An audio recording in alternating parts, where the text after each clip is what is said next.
Imagine having everything good in your life, everything, but you ruin it, all because as pathetic as it may sound, you want to be your brother.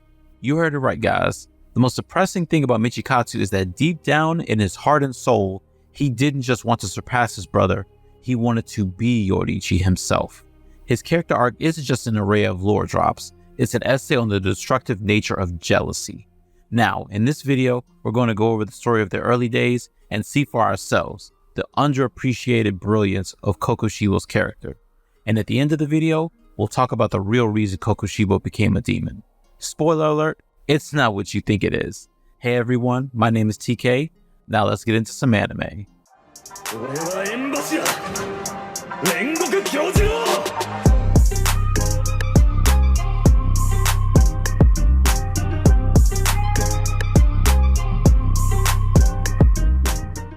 Starting off with the backstory, Michikatsu and Yoriichi were born into a prestigious samurai family. It was back in the Sengoku era. In that time period, twins were considered to be a bad omen, and because Yoriichi was born with a particularly elaborate mark, their father wanted to poof him because of that, but their mother stopped him from doing so. Instead, it was decided that when Yoriichi turns 10, he would be sent to the temple to become a priest. Thanks to this, the two brothers had a very different upbringing. Yoriichi was basically separate from the rest of the house. Michikatsu would often sneak into Yoriichi's part of the house to see him. Although he never said it himself, he always pitied his brother and looked down on him. At one point, their father hits Michikatsu and tells him to stay away from Yoriichi, but the very next day, he makes a flute and gives it to Yoriichi as a gift. Michikatsu tells him to blow it if he ever needs help. He'll come right away to protect him. A sweet gesture regardless of whatever was going on in his mind. Now, for the first 7 years of their life, Michikatsu as well as others thought that Yoriichi was deaf. He can't speak, and he always clung to his mother's side. When you consider this, it is easy to see why someone would like little Yoriichi. They have no clue about what he is capable of. Heck, even he had no idea. Which brings us to the moment when Yoriichi spoke for the very first time in his life. He didn't say anything, rather, he asked. He asked Michikatsu if his dream is to become the best samurai in the country. He then said that he wants to be a samurai too, just like his brother, and then burst into a smile. To us, it's a positive and radiant scene. Yoriichi is simply brimming with life. But to Michikatsu, it felt disgusting. He was disgusted by Yoriichi's words. He was disgusted by Yoriichi. After all, Yoriichi is supposed to be sent to the temple at age 10. How can he be a samurai? Does he even understand what he is talking about? It doesn't take much to understand where Michikatsu is coming from. In his mind, Yoriichi is just a pitiful kid who runs to his mother at the first sight of her. However, what about the day when he finally learns that his brother is just built different? Yoriichi would often watch Michikatsu train, and on one of these days, the instructor gives him some basic instruction on how to hold the sword, to see how he'd do. And what happens next was something that Michikatsu could not even begin to comprehend. It was the first time Yoriichi picked up the sword, and yet, he was able to defeat a grown, skilled swordsman. Michikatsu is left speechless. He has never not once landed a hit on the instructor, but Yoriichi here was able to actually knock him out with just 4 strikes. As for Yoriichi, he didn't like it. He didn't like the idea of hurting someone, and so he stopped talking about becoming a samurai. This one time, Michikatsu pesters and begs him to reveal the secret to his strength. Yoriichi was kind of disinterested, but he does explain what he did. The answer was bizarre enough to make Michikatsu question everything. Yoriichi has the ability to actually see through a living creature's body. He saw the way the instructor's organs acted and fought accordingly. The brother whom he had been looking down all this time is way stronger than him. But Yoriichi isn't interested in being a samurai anymore. What he wants is to play with his brother, and this just crushes Michikatsu.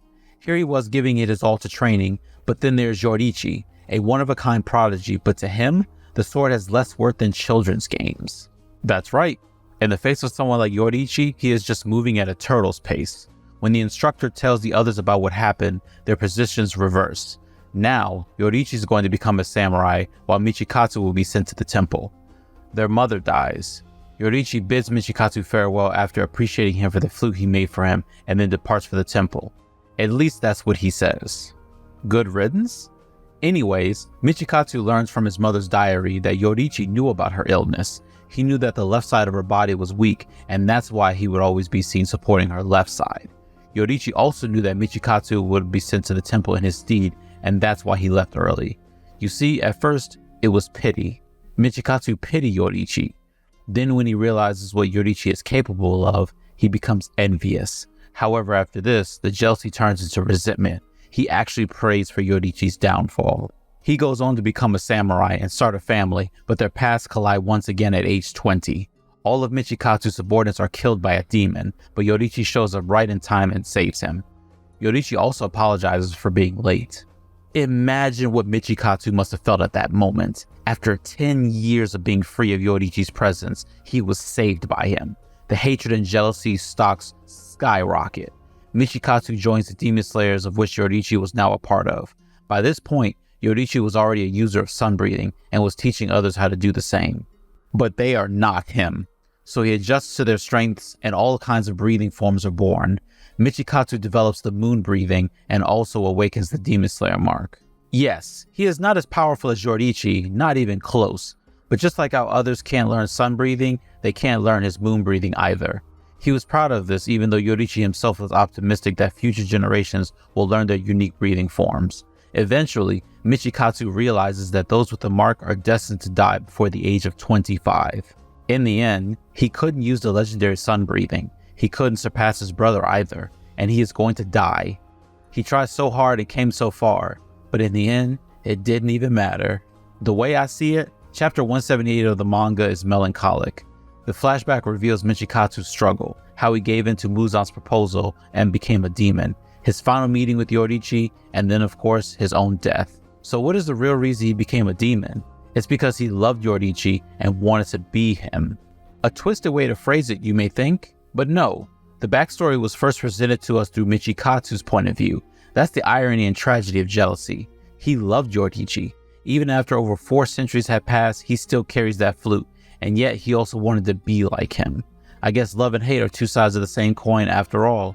The most depressing thing about Kokushibo's story is that he had a choice. He always did, but he abandoned everything to be like Yoriichi. In his final moments, as everything about him fades away but the flute remains, he asks Yoriichi, "Why on earth was I born?" Yes, he abandoned everything but gained nothing. Not a thing. Sadly, this is what makes him so relatable. It's hard to like him, it's hard to hate him, but it's very easy to understand him. His life wasn't hell like Akaza. He wasn't a sociopath like Doma either. He had a good life, but he ruined it all. He could have been the moon to Yoriichi's sun, but instead, he decided to be second place to someone else, Muzan. He could have been a noble samurai like he planned, but instead, he became a hideous monster called Kokushibo. If only he had made the right choice. If only. What do you guys think? What do you think of his backstory? What do you think of his character arc? Let's talk about it in the comment section down below. If y'all enjoyed the video, like it, and don't forget to subscribe to the channel. My name is TK. See you all soon. 満開千本桜影よし